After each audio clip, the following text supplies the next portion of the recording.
प्रत्येक लोक में जितनी स्त्रियां हैं उन सबको प्रकृति की कला के अंश का अंश समझना चाहिए। इसलिए स्त्रियों के अपमान से प्रकृति का अपमान माना जाता है।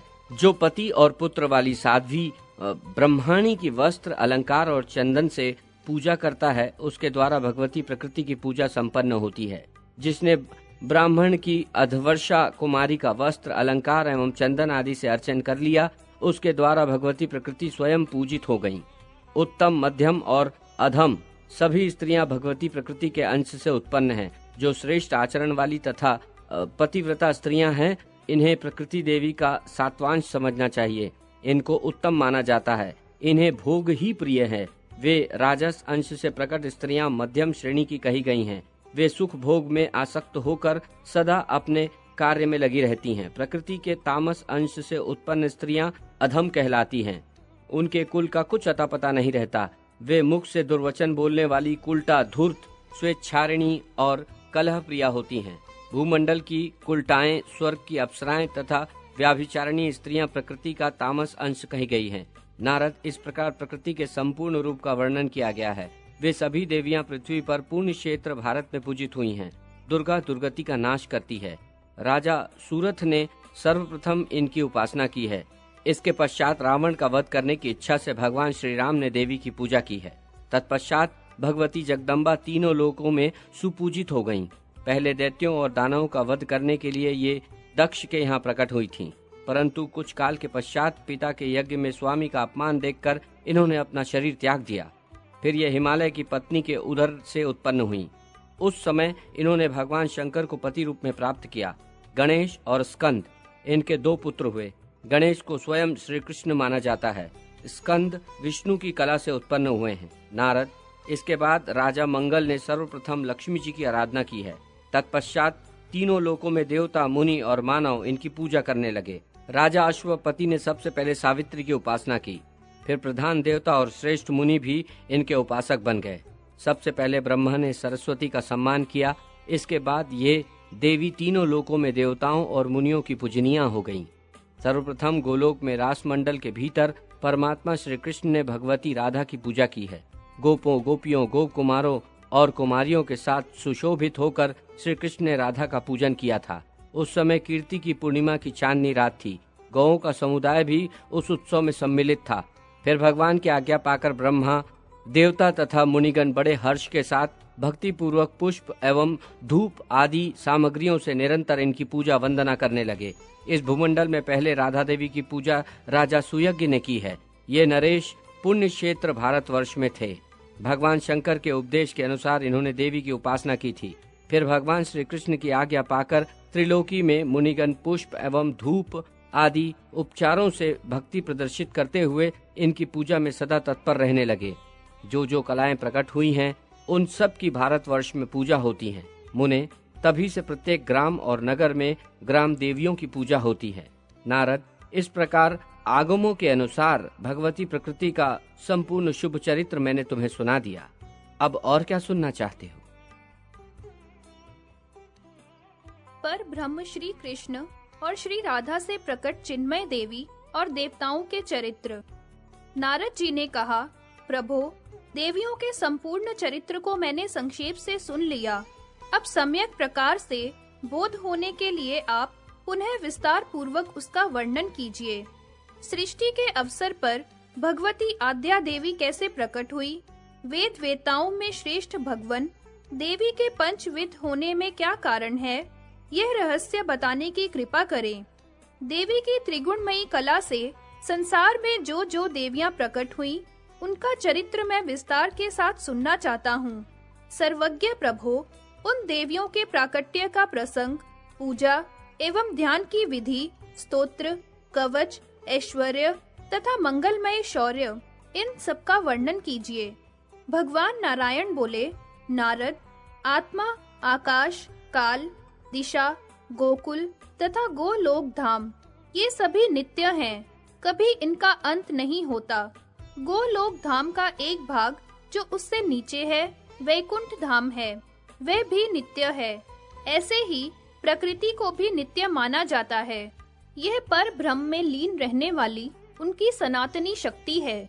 जिस प्रकार अग्नि में दाहिका शक्ति, चंद्रमा एवं कमल में शोभा तथा सूर्य में प्रभा सदा वर्तमान रहती है, वैसे ही यह प्रकृति परमात्मा में नित्य विराजमान है।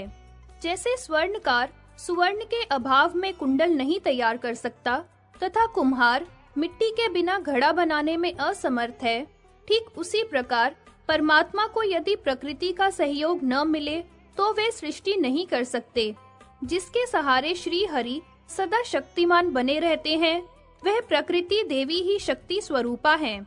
शक का अर्थ है ऐश्वर्य तथा ती का अर्थ है पराक्रम। ये दोनों जिसके स्वरूप हैं तथा जो इन दोनों गुणों को देने वाली है, वह देवी शक्ति कही गई है। भग शब्द समृद्धि, बुद्धि, संपत्ति तथा यश का वाचक है। उससे संपन्न होने के कारण शक्ति को भगवती कहते हैं, क्योंकि वह सदा भग स्वरूपा है। परमात्मा सदा इस भगवती प्रकृति के साथ विराजमान रहते हैं, अतएव भगवान कहलाते हैं। वे स्वतंत्र प्रभु, साकार और निराकार भी हैं। उनका निराकार रूप तेजः पुंजमय है। योगी जन सदा उसी का ध्यान करते और उसे पर ब्रह्म परमात्मा एवं ईश्वर की संज्ञा देते हैं। उनका कहना है कि परमात्मा अदृश्य होकर भी सबका दृष्टा है। वह सर्वज्ञ, सबका कारण, सब कुछ देने वाला, समस्त रूपों का अंत करने वाला, रूप रहित तथा सबका पोषक है। परंतु जो भगवान के सूक्ष्मदर्शी भक्त वैष्णव जन हैं, वे ऐसा नहीं मानते हैं। वे पूछते हैं, यदि कोई तेजस्वी पुरुष साकार पुरुषोत्तम नहीं है, तो वह तेज किसका है? योगी जिस तेजो मंडल का ध्यान करते हैं, उसके भीतर अंतर्यामी तेजस्वी परमात्मा परम पुरुष विद्यमान है। वे स्वेच्छामय रूपधारी, सर्व स्वरूप तथा समस्त कारणों के भी कारण हैं। वे प्रभु जिस रूप को धारण करते हैं, वह अत्यंत सुंदर, रमणीय तथा परम मनोहर है। इन भगवान की किशोर अवस्था है। ये शांत स्वभाव हैं। इनके सभी अंग परम सुंदर हैं। इनसे बढ़कर जगत में दूसरा कोई नहीं है। इनका श्याम विग्रह नवीन मेघ की कांति का परम धाम है। इनके विशाल नेत्र शरत काल के मध्याह्न में खिले हुए कमलों की शोभा को छीन रहे हैं। मोतियों की शोभा को तुच्छ करने वाली इनकी सुंदर दंत पंक्ति है। मुकुट में मोर की पांख सुशोभित है। मालती की माला से ये अनुपम शोभा पा रहे हैं। इनकी सुंदर नासिका है। मुख पर मुस्कान छाई है। ये परम मनोहर प्रभु भक्तों पर अनुग्रह करने के लिए व्याकुल रहते हैं। प्रज्वलित अग्नि के समान विशुद्ध पीतांबर से इनका विग्रह परम मनोहर हो गया है। इनकी 2 भुजाएं हैं। हाथ में बांसुरी सुशोभित है। ये रत्नमय भूषणों से भूषित, सबके आश्रय, सबके स्वामी, संपूर्ण शक्तियों से युक्त एवं सर्वव्यापी पूर्ण पुरुष हैं। समस्त ऐश्वर्य प्रदान करना इनका स्वभाव ही है। ये परम स्वतंत्र एवं संपूर्ण मंगल के भंडार हैं। इन्हें सिद्ध, सिद्धेश, सिद्धिकारक तथा परिपूर्णतम ब्रह्म कहा जाता है। इन देवाधिदेव सनातन प्रभु का वैष्णव पुरुष निरंतर ध्यान करते हैं। इनकी कृपा से जन्म, मृत्यु, जरा, व्याधि, शोक और भय सब नष्ट हो जाते हैं। ब्रह्मा की आयु इनके एक निमेष की तुलना में है। वे ही ये आत्मा पर ब्रह्म श्री कृष्ण कहलाते हैं। कृष्ण का अर्थ है भगवान की शक्ति और न का अर्थ है उनका दास्य। अतः जो अपनी भक्ति और दास्य भाव देने वाले हैं, वे कृष्ण कहलाते हैं। कृष्ण सर्वार्थवाचक है। न से बीज अर्थ की उपलब्धि होती है। अतः सर्व बीज स्वरूप पर ब्रह्म परमात्मा कृष्ण कहे गए हैं। नारद, अतीत काल की बात है, असंख्य ब्रह्माओं का पतन होने के पश्चात भी जिनके गुणों का नाश नहीं होता है तथा गुणों में जिनकी समानता करने वाला दूसरा नहीं है, वे भगवान श्री कृष्ण सृष्टि के आदि में अकेले ही थे। उस समय उनके मन में सृष्टि विषयक संकल्प का उदय हुआ। अपने अंशभूत काल से प्रेरित होकर ही वे प्रभु सृष्टि कर्म के लिए उन्मुख हुए थे। उनका स्वरूप स्वेच्छामय है। वे अपनी इच्छा से ही 2 रूपों में प्रकट हो गए।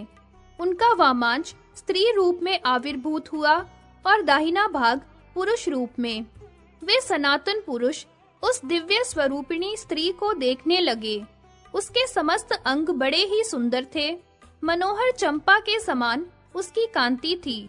उस असीम सुंदरी देवी ने दिव्य स्वरूप धारण कर रखा था।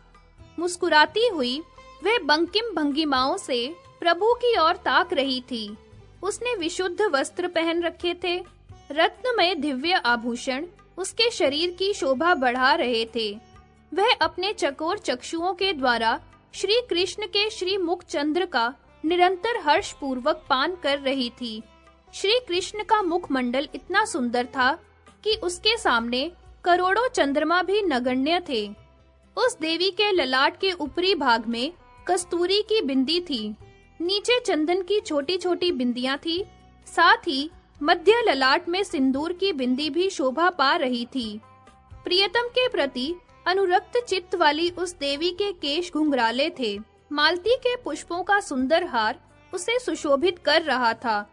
करोड़ों चंद्रमाओं की प्रभा से सुप्रकाशित परिपूर्ण शोभा से इस देवी का श्री विग्रह संपन्न था। यह अपनी चाल से राजहंस एवं गजराज के गर्व को नष्ट कर रही थी। श्री कृष्ण परम रसिक एवं रास के स्वामी हैं। उस देवी को देखकर रास के उल्लास में उल्लसित हो वे उसके साथ रास मंडल में पधारे। रास आरंभ हो गया। मानो स्वयं श्रृंगार ही मूर्तिमान होकर नाना प्रकार की श्रृंगारोचित चेष्टाओं के साथ रसमयी क्रीड़ा कर रहा हो। एक ब्रह्मा की संपूर्ण आयु पर्यंत यह रास चलता रहा। तत्पश्चात जगत पिता श्री कृष्ण को कुछ श्रम आ गया। उन नित्यानंदमय ने शुभ वेला में देवी के भीतर अपने तेज का आधान किया। उत्तम व्रत का पालन करने वाले नारद रास क्रीड़ा के अंत में श्री कृष्ण के असह्य तेज से श्रांत हो जाने के कारण उस देवी के शरीर से दिव्य प्रस्वेद बह चला और जोर-जोर से सांस चलने लगी। उस समय जो श्रम जल था वह समस्त विश्व गोलक बन गया तथा वह निश्वास वायु रूप में परिणत हो गया, जिसके आश्रय से सारा जगत वर्तमान है। संसार में जितने सजीव प्राणी हैं, उन सबके भीतर इस वायु का निवास है। फिर वायु मूर्तिमान हो गया। उसके वामांग से प्राणों के समान प्यारी स्त्री प्रकट हो गई। उससे 5 पुत्र हुए, जो प्राणियों के शरीर में रहकर पंच प्राण कहलाते हैं। उनके नाम हैं प्राण, अपान, समान, उदान और व्यान। यो 5 वायु और उनके पुत्र 5 प्राण हुए। पसीने के रूप में जो जल बहा था, वही जल का अधिष्ठाता देवता वरुण हो गया। वरुण के बाएं अंग से उनकी पत्नी वरुणानी प्रकट हुई। उस समय श्री कृष्ण की वह चिन्मयी शक्ति उनकी कृपा से गर्भ स्थिति का अनुभव करने लगी। 100 मनवंतर तक ब्रह्म तेज से उसका शरीर दैदीप्यमान बना रहा। श्री कृष्ण के प्राणों पर उस देवी का अधिकार था। श्री कृष्ण प्राणों से भी बढ़कर उससे प्यार करते थे। वह सदा उनके साथ रहती थी। श्री कृष्ण का वक्षस्थल ही उसका स्थान था। 100 मनवंतर तक का समय व्यतीत हो जाने पर उसने एक सुवर्ण के समान प्रकाशमान बालक उत्पन्न किया। उसमें विश्व को धारण करने की समुचित योग्यता थी, किंतु उसे देखकर उस देवी का हृदय दुख से संतप्त हो उठा। उसने उस बालक को ब्रह्मांड गोलक के अथाह जल में छोड़ दिया। इसने बच्चे को त्याग दिया। यह देखकर देवेश्वर श्री कृष्ण ने तुरंत उस देवी से कहा, अरे कोपशीले, तूने यह जो बच्चे का त्याग कर दिया है, यह बड़ा घृणित कर्म है। इसके फल स्वरूप तू आज से संतानहीना हो जा। यह बिल्कुल निश्चित है। यही नहीं, किंतु तेरे अंश से जो दिव्य स्त्रियां उत्पन्न होंगी, वे सभी तेरे समान ही नूतन तारुण्य से संपन्न रहने पर भी संतान का मुख नहीं देख सकेंगी। इतने में उस देवी की जीभ के अग्रभाग से सहसा एक परम मनोहर कन्या प्रकट हो गई। उसके शरीर का वर्ण शुक्ल था। वह श्वेत वर्ण का ही वस्त्र धारण किए हुए थी। उसके दोनों हाथ वीणा और पुस्तक से सुशोभित थे। संपूर्ण शास्त्रों की वह अधिष्ठात्री देवी रत्नमय आभूषणों से विभूषित थी। तदंतर कुछ समय व्यतीत हो जाने के पश्चात वह मूल प्रकृति देवी 2 रूपों में प्रकट हुई। आधे वाम अंग से कमला का प्रादुर्भाव हुआ और दाहिने से राधिका का। उसी समय श्री कृष्ण भी 2 रूप हो गए। आधे दाहिने अंग से द्विभुज विराजमान रहे और बाएं अंग से 4 भुजा वाले विष्णु का आविर्भाव हो गया। तब श्री कृष्ण ने सरस्वती से कहा, देवी तुम इन विष्णु की प्रिया बन जाओ। मानिनी राधा यहाँ रहेंगी, तुम्हारा परम कल्याण होगा। इसी प्रकार संतुष्ट होकर श्री कृष्ण ने लक्ष्मी को नारायण की सेवा में उपस्थित होने की आज्ञा प्रदान की। फिर तो जगत की व्यवस्था में तत्पर रहने वाले श्री विष्णु उन सरस्वती और लक्ष्मी देवियों के साथ वैकुंठ पधारे। मूल प्रकृति रूपा राधा के अंश से प्रकट होने के कारण वे देवियां भी संतान प्रसव करने में असमर्थ रहीं। फिर नारायण के अंग से 4 भुजा वाले अनेक पार्षद उत्पन्न हुए। सभी पार्षद गुण, तेज, रूप और अवस्था में श्री हरि के समान थे। लक्ष्मी के अंग से उन्हीं जैसे लक्षणों से संपन्न करोड़ों दासियां उत्पन्न हो गईं। मुनिवर नारद इसके बाद गोलोकेश्वर भगवान श्री कृष्ण के रोमकूप से असंख्य गोप प्रकट हो गए। अवस्था, तेज, रूप, गुण, बल और पराक्रम में वे सभी श्री कृष्ण के समान ही प्रतीत होते थे। प्राण के समान प्रेम भाजन उन गोपों को परम प्रभु श्री कृष्ण ने अपना पार्षद बना लिया। ऐसे ही श्री राधा के रोमकूपों से बहुत सी गोप कन्याएं प्रकट हुईं। वे सभी राधा के समान ही जान पड़ती थी। उन मधुर भाषिणी कन्याओं को राधा ने अपनी दासी बना लिया। वे रत्नमय भूषणों से विभूषित थी। उनका नया तारुण्य सदा बना रहता था। परम पुरुष के शाप से वे भी सदा के लिए संतानहीना हो गई थी। विप्र, इतने में श्री कृष्ण के शरीर से देवी दुर्गा का सहसा आविर्भाव हुआ। ये दुर्गा सनातनी एवं भगवान विष्णु की माया है। इन्हें नारायणी, ईशानी और सर्वशक्ति स्वरूपिणी कहा जाता है। ये परमात्मा श्री कृष्ण की बुद्धि की अधिष्ठात्री देवी है। संपूर्ण देवियां इन्हीं से प्रकट होती हैं। अतएव इन देवियों की बीज स्वरूपा मूल प्रकृति एवं ईश्वरी कहते हैं। ये परिपूर्णतमा देवी तेजः स्वरूपा तथा त्रिगुणात्मिका है। तपाए हुए सुवर्ण के समान इनका वर्ण है। प्रभा ऐसी है मानो करोड़ों सूर्य चमक रहे हों। इनके मुख पर मंद मंद मुस्कुराहट छाई रहती है। ये हजारों भुजाओं से सुशोभित है। अनेक प्रकार के अस्त्र और शस्त्रों को हाथ में लिए रहती है। इनके 3 नेत्र हैं। ये विशुद्ध वस्त्र धारण किए हुई हैं। रत्न निर्मित भूषण इनकी शोभा बढ़ा रहे हैं। संपूर्ण स्त्रियां इनके अंश की कला से उत्पन्न हैं। इनकी माया जगत के समस्त प्राणियों को मोहित करने में समर्थ है। सकाम भाव से उपासना करने वाले गृहस्थों को ये संपूर्ण ऐश्वर्य प्रदान करती हैं। इनकी कृपा से भगवान श्री कृष्ण में भक्ति उत्पन्न होती है। विष्णु के उपासकों के लिए ये भगवती वैष्णवी है। मुमुक्षु जनों को मुक्ति प्रदान करना और सुख चाहने वालों को सुखी बनाना इनका स्वभाव है। स्वर्ग में स्वर्ग लक्ष्मी और गृहस्थों के घर गृह लक्ष्मी के रूप में ये विराजती हैं। तपस्वियों के पास तपस्या रूप से, राजाओं के यहाँ श्री रूप से, अग्नि में दाहिका रूप से, सूर्य में प्रभा रूप से तथा चंद्रमा एवं कमल में शोभा रूप से इन्हीं की शक्ति शोभा पा रही है। सर्व शक्ति स्वरूपा ये देवी परमात्मा श्री कृष्ण में विराजमान रहती है। इनका सहयोग पाकर आत्मा में कुछ करने की योग्यता प्राप्त होती है। इन्हीं से जगत शक्तिमान माना जाता है। इनके बिना प्राणी जीते हुए भी मृतक के समान हैं। नारद, ये सनातनी देवी संसार रूपी वृक्ष के लिए बीज स्वरूपा है। स्थिति, बुद्धि, फल, क्षुधा, पिपासा, दया, निंद्रा, तंद्रा, क्षमा, मति, शांति, लज्जा, तुष्टि, पुष्टि, भ्रांति और कांति आदि सभी इन दुर्गा के ही रूप हैं। ये देवी सर्वेश श्री कृष्ण की स्तुति करके उनके सामने विराजमान हुई। राधिकेश्वर श्री कृष्ण ने इन्हें एक रत्नमय सिंहासन प्रदान किया।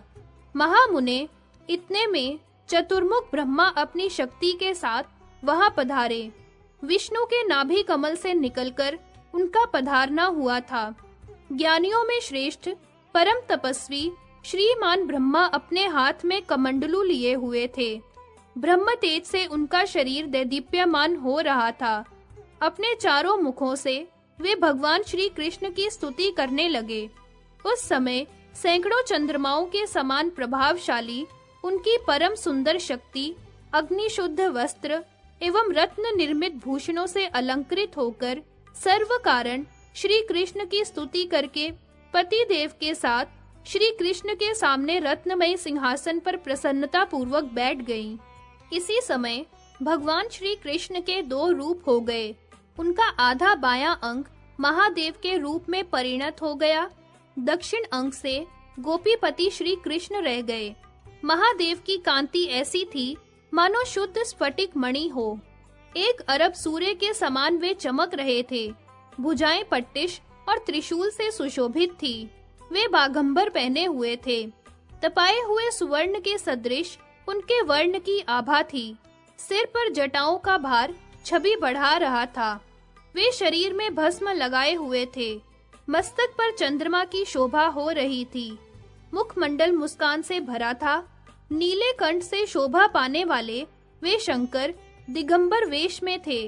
सर्पों ने भूषण बनकर उन्हें भूषित कर रखा था। उनके दाहिने हाथ में रत्नों की बनी हुई सुसंस्कृत माला सुशोभित थी। वे अपने 5 मुखों से ब्रह्म ज्योति स्वरूप सनातन श्री कृष्ण के नाम का जप कर रहे थे। श्री कृष्ण सत्य स्वरूप परमात्मा एवं ईश्वर हैं।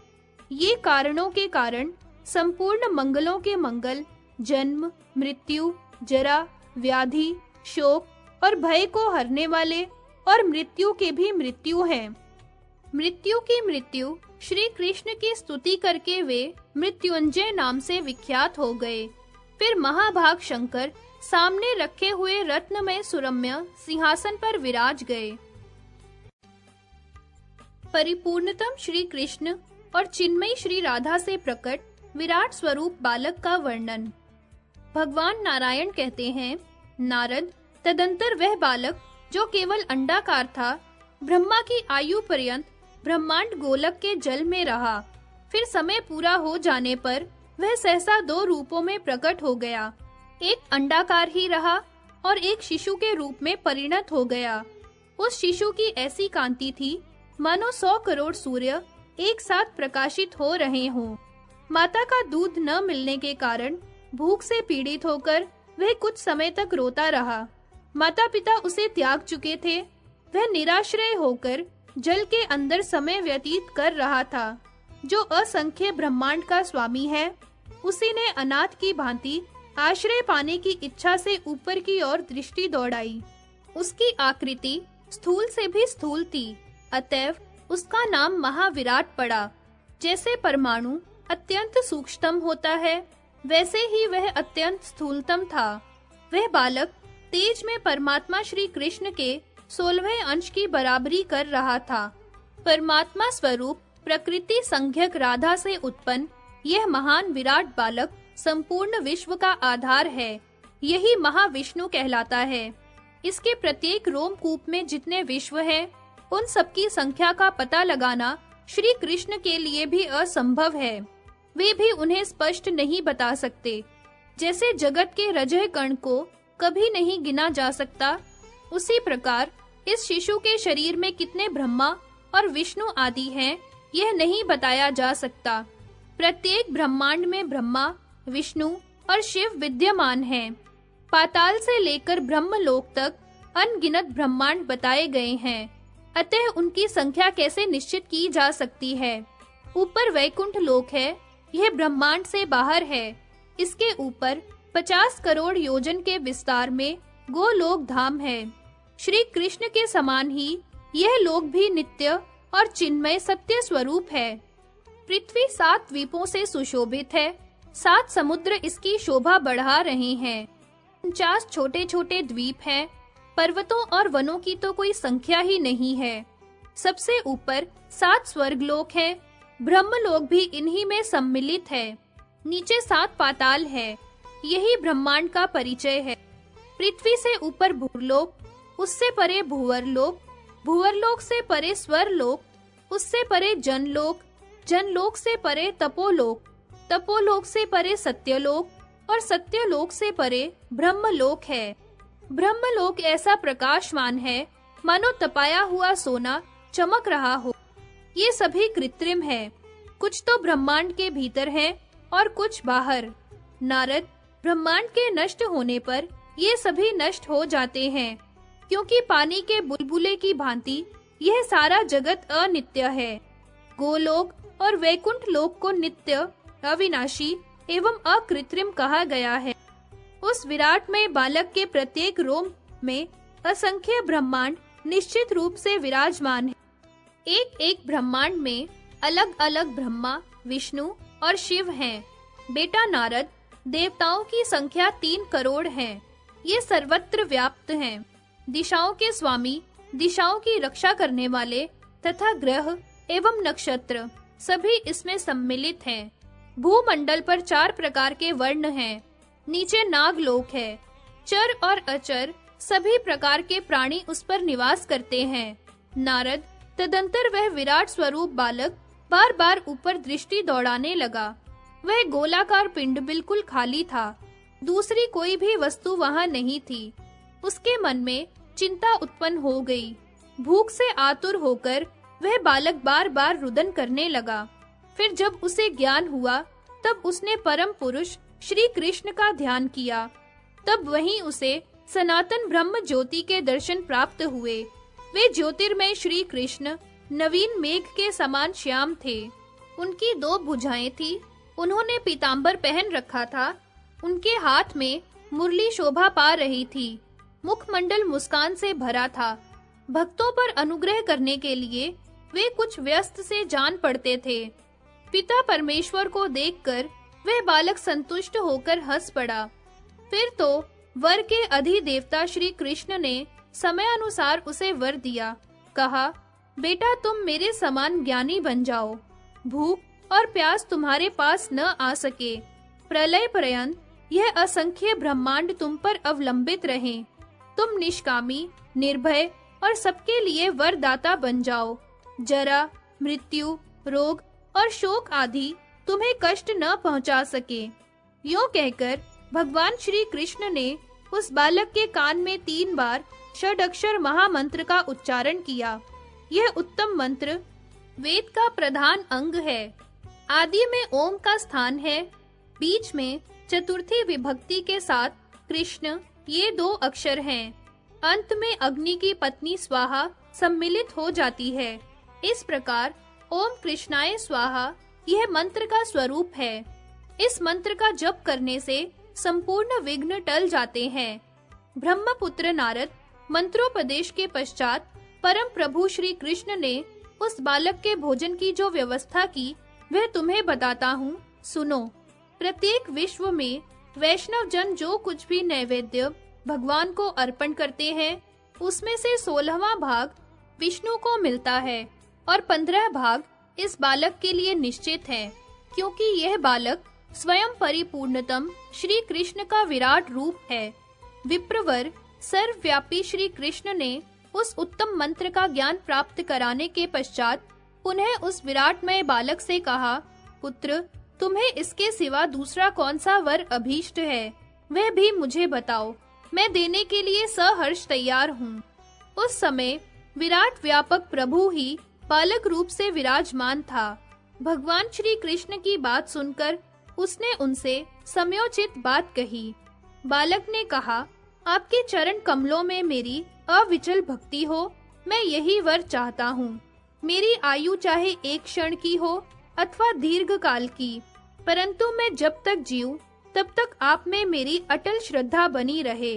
इस लोक में जो पुरुष आपका भक्त है, उसे सदा जीवन मुक्त समझना चाहिए। जो आपकी भक्ति से विमुख है, वह मूर्ख जीते हुए भी मरे के समान है। जिस अज्ञानी जन के हृदय में आपकी भक्ति नहीं है, उसे जप, तप, यज्ञ, पूजन, व्रत, उपवास, पुण्य अथवा तीर्थ सेवन से क्या लाभ? उसका जीवन ही निष्फल है। प्रभो, जब तक शरीर में आत्मा रहता है तब तक शक्तियां साथ रहती हैं। आत्मा के चले जाने के पश्चात संपूर्ण स्वतंत्र शक्तियों की भी सत्ता वहां नहीं रह जाती। महाभाग, प्रकृति से परे वे सर्वात्मा आप ही हैं। आप स्वेच्छा में सनातन ब्रह्म ज्योति स्वरूप परमात्मा सबके आदि पुरुष हैं। नारद, इस प्रकार अपने हृदय का उद्गार प्रकट करके वह बालक चुप हो गया।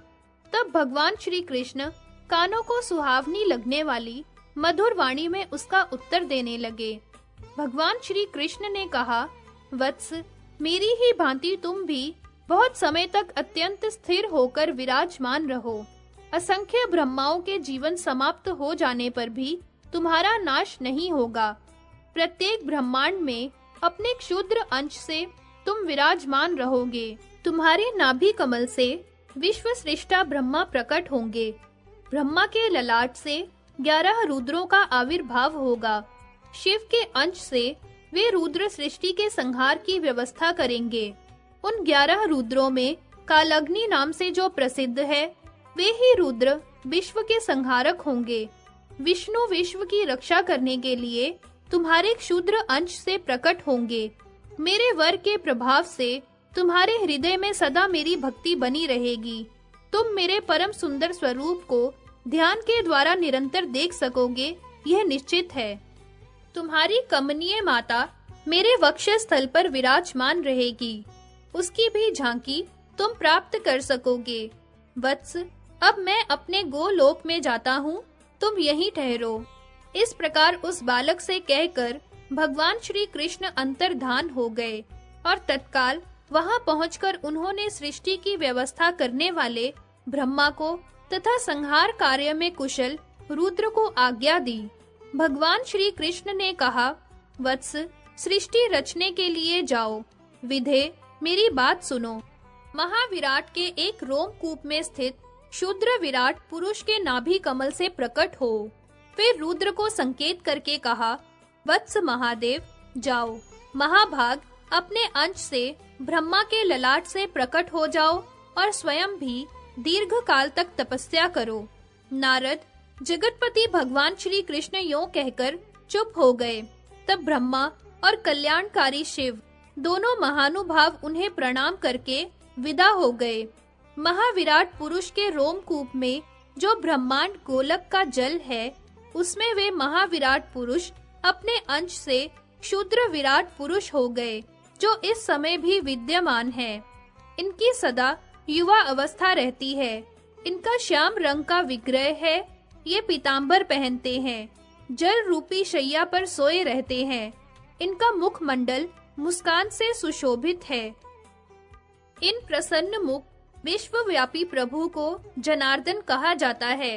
इन्हीं के नाभि कमल से ब्रह्मा प्रकट हुए और उसके अंतिम छोर का पता लगाने के लिए वे उस कमल दंड में 1,00,000 युगों तक चक्कर लगाते रहे।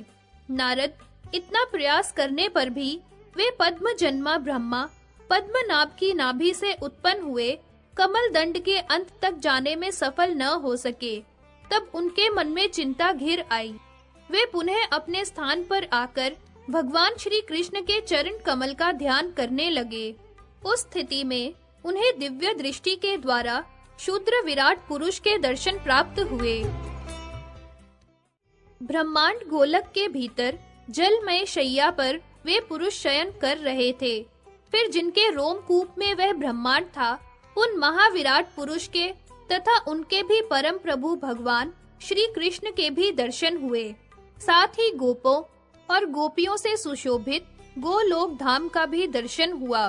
फिर तो उन्होंने श्री कृष्ण की स्तुति की और उनसे वरदान पाकर सृष्टि का कार्य आरंभ कर दिया। सर्वप्रथम ब्रह्मा से सनक आदि 4 मानस पुत्र हुए। फिर उनके ललाट से शिव के अंशभूत 11 रुद्र प्रकट हुए। फिर क्षुद्र विराट पुरुष के वाम भाग से जगत की रक्षा के व्यवस्थापक 4 भुजाधारी भगवान श्री विष्णु प्रकट हुए। वे श्वेत द्वीप में निवास करने लगे। शूद्र विराट पुरुष के नाभि कमल में प्रकट हुए ब्रह्मा ने विश्व की रचना की। स्वर्ग, मर्त्य और पाताल, त्रिलोक की संपूर्ण चराचर प्राणियों का उन्होंने सृजन किया। नारद, इस प्रकार महाविराट पुरुष के संपूर्ण रोमकूपों में एक एक करके अनेक ब्रह्मांड हुए। प्रत्येक ब्रह्मांड में एक शूद्र विराट पुरुष, ब्रह्मा, विष्णु एवं शिव आदि भी हैं। ब्रह्मन, इस प्रकार भगवान श्री कृष्ण के मंगलमय चरित्र का वर्णन कर दिया। यह सारभूत प्रसंग सुख एवं मोक्ष प्रदान करने वाला है। ब्रह्मन, अब तुम और क्या सुनना चाहते हो?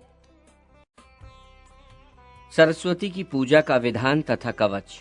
नारद जी ने कहा, भगवान, आपके कृपा प्रसाद से ये अमृतमयी संपूर्ण कथा मुझे सुनने को मिली है। अब आप इन प्रकृति संज्ञक देवियों के पूजन का प्रसंग विस्तार के साथ बताने की कृपा कीजिए। किस पुरुष ने किन देवी की कैसे आराधना की, मृत्युलोक में किस प्रकार उनकी पूजा का प्रचार हुआ, मुने किस मंत्र से किनकी पूजा तथा किस स्तोत्र से किनकी स्तुति की गई है, किन देवियों ने किनको कौन कौन से वर दिए हैं। मुझे देवियों के कवच, स्तोत्र, ध्यान, प्रभाव और पावन चरित्र के साथ साथ उपयुक्त सारी बातें बताने की कृपा कीजिए। नारायण ऋषि बोले, नारद, गणेश जननी दुर्गा, राधा, लक्ष्मी, सरस्वती और सावित्री, ये 5 देवियां सृष्टि की पंचविधि प्रकृति कही जाती हैं। इनकी पूजा और अद्भुत प्रभाव प्रसिद्ध है। इनका अमृतोपम चरित्र समस्त मंगलों की प्राप्ति का कारण है। ब्राह्मण, जो प्रकृति की अंशभूता और कला स्वरूपा देवियां हैं, उनके पुण्य चरित्र तुम्हें बताता हूँ, सावधान होकर सुनो। इन देवियों के नाम हैं वाणी, वसुंधरा, गंगा, षष्ठी, मंगल चंडिका, तुलसी, मनसा, निद्रा, स्वधा, स्वाहा और दक्षिणा। ये तेज, रूप और गुण में मेरी समानता करने वाली हैं। इनके चरित्र पूर्णदायक और श्रवण सुखद हैं। जीवों के कर्मों का सुखद परिणाम प्रकट करने वाले हैं। दुर्गा और राधा का चरित्र बहुत विस्तृत है, संक्षिप्त में उसे पीछे कहूंगा।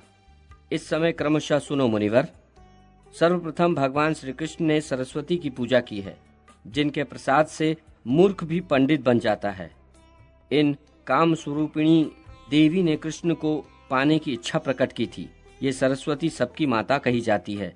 सर्वज्ञानी भगवान श्री कृष्ण ने इनका अभिप्राय समझकर सत्य, हितकर तथा परिणाम में सुख देने वाले वचन कहे।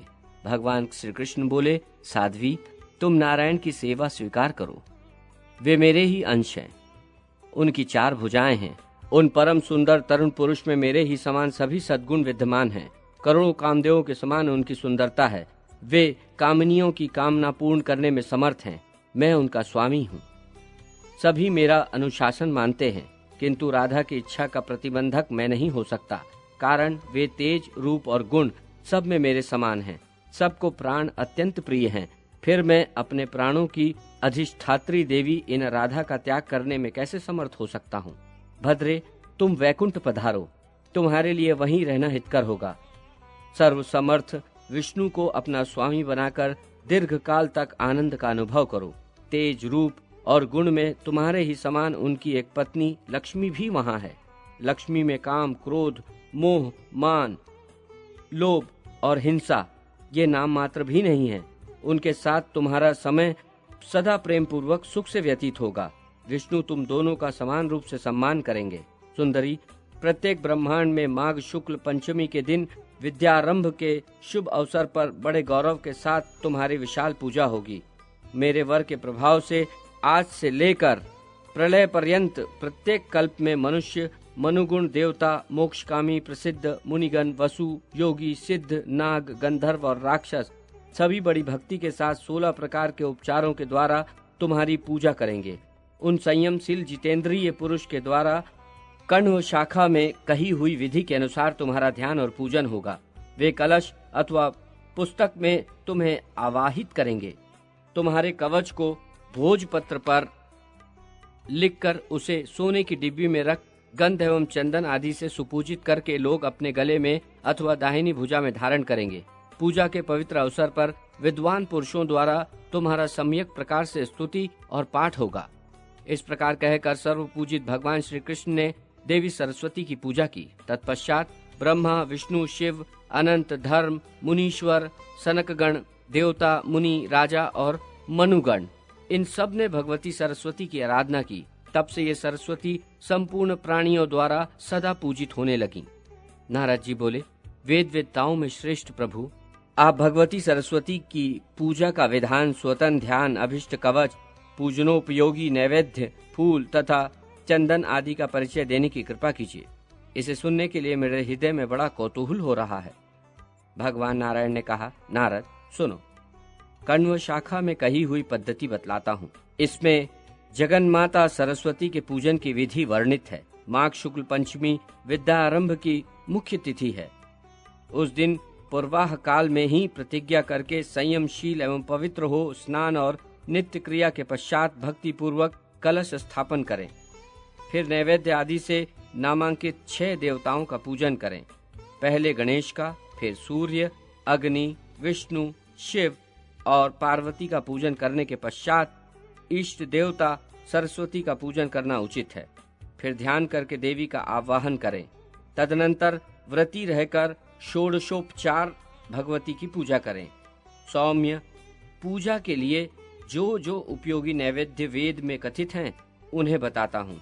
ताजा मक्खन, दही, दूध, घान का लावा, तिल के लड्डू, सफेद गन्ना और उसका रस, उसे पकाकर बनाया हुआ गुड़, स्वास्तिक शक्कर या मिश्री, सफेद धान का चावल जो टूटा न हो, अक्षत, बिना उबाले हुए धान का चिवड़ा, सफेद लड्डू, घी और सेंधा नमक डालकर तैयार किए गए व्यंजन के साथ शास्त्रोक्त हविष्यान्न, जौ अथवा गेहूं के आटे से घृत में तले हुए पदार्थ, पके हुए स्वच्छ केले का पिष्टक, उत्तम अन्न को घृत में पकाकर उससे बना हुआ अमृत के समान मधुर मिष्ठान, नारियल, उसका पानी, कसेरू, मूली, अदरक, पका हुआ केला, बढ़िया बेल, बेर का फल, देश और काल के अनुसार उपलब्ध ऋतु फल तथा अन्य भी पवित्र स्वच्छ वर्ण के फल, ये सब नैवेद्य के समान हैं। मुने, सुगंधित सफेद पुष्प, सफेद स्वच्छ चंदन और नवीन श्वेत वस्त्र और सुंदर शंख देवी सरस्वती को अर्पण करना चाहिए। श्वेत पुष्पों की माला और श्वेत भूषण भी भगवती को चढ़ावें।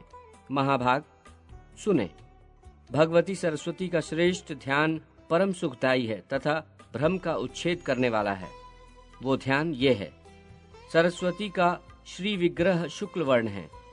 ये परम सुंदरी देवी सदा मुस्कुराती रहती हैं।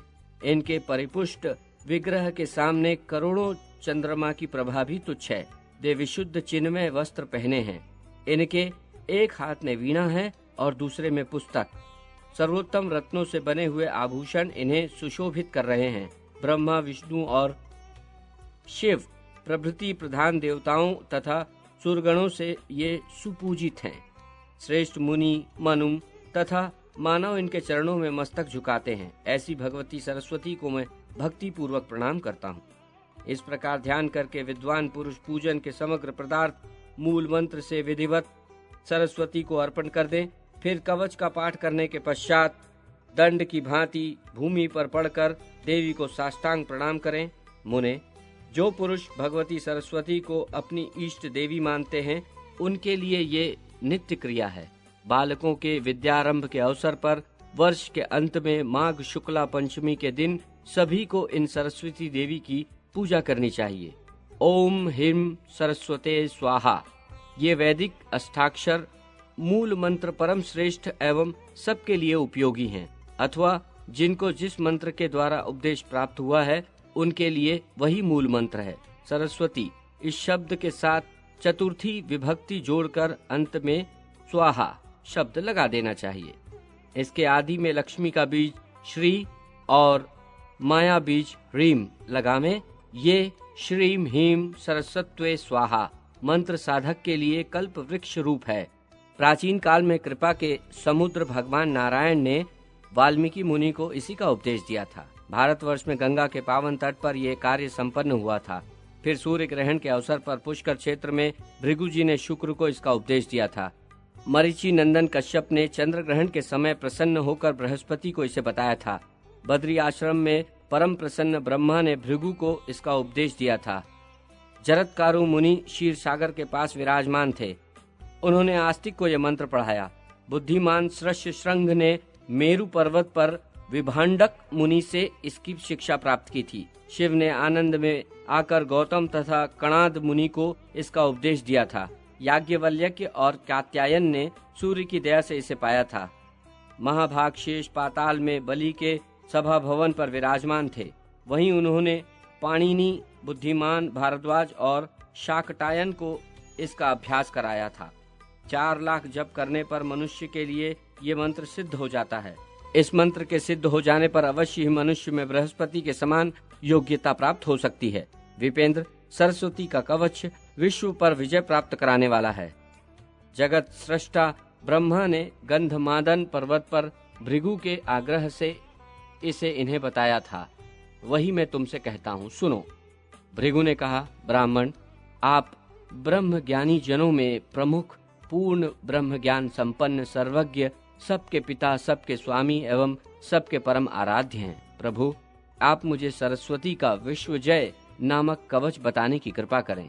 ये कवच माया के प्रभाव से रहित मंत्रों का समूह एवं परम पवित्र है।